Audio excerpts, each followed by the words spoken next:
မွေးထုတ်လာလို့အရွယ်ရောက်လာရင်ထိန်းများအောင်အမေတော်မိဘလည်းကြောက်ကြမိဘရဲ့တောင်းဟုတ်တယ်အရွယ်ရောက်လာပြီကျထိန်းများချင်းမင်္ဂလာဟာပြမိဘတွေတောင်းဟုတ်ကဲ့နော်ဟုတ်သားသမီးကိုတော့အကုန်နှမျောကြကြတာဗော ဟုတ်လားပကောင်းကြတော့ကံပေါ့ဟုတ်အဲ့တော့ခဏမင်္ဂလာဆန္ဒပါရမှာကောင်းလို့ရရွေးထုတ်လိုက်တဲ့အာဝဟဟုဟာမင်္ဂလာထိန်းများချင်းမင်္ဂလာဟာပြအမေတော်မင်္ဂလာရှိတယ်ကျွန်တော်တို့မင်္ဂလာတစ်ပါးဖြစ်တယ်အဖေကောင်းတိုင်းဟုတ်ကဲ့တားပြောခြင်းတဲ့စကားလေးခွန်ရှိတယ်ပြောပါဘာလဲပြောတယ်ဟောအဲ့ဒါဖိတ်စာအခုမှရေတစ်ခွက်လောက်ခါတာမင်းရလုံးနဲ့လား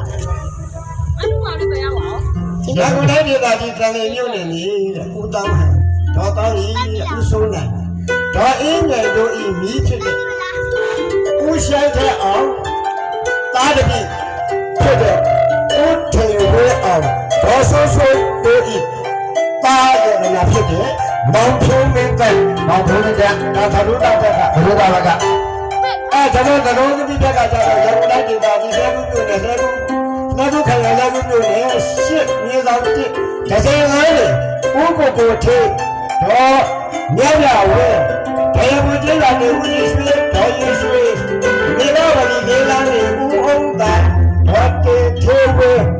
ရေတာကျွတ်ဆက်လေဦးေတောက်တော်ရသိပုံရပုံကြီးရွာနေဦးတင်ဝင်တော်ရတန်း